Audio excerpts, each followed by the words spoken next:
David, as you know, that there has never been an original idea since Plato, Socrates, and Aristotle. I do like that.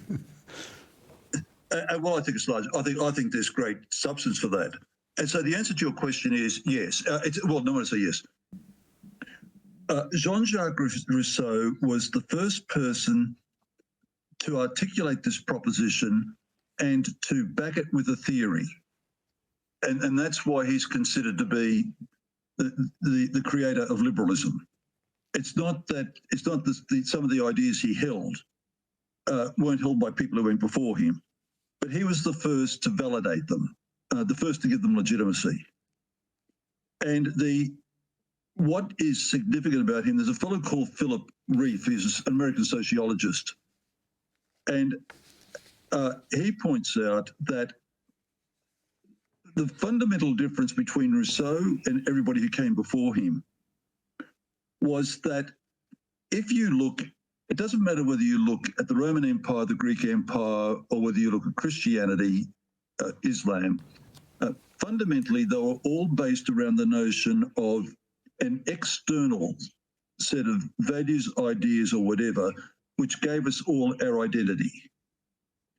So Reef, who was not a Christian, made the point that prior to the Reformation, fundamentally all Europeans were Catholic.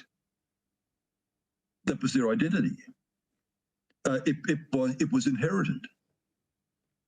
And if you look at the Greek gods and all the rest, again, values were inherited.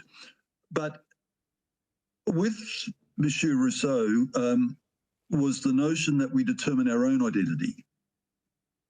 And that was the radical element of Jean-Jacques Rousseau. Yeah, we are what we want to be, basically. And the only thing that inhibits us from being what we want to be are these external forces, as I said, like religion, like society, people who are wanting to control how we behave.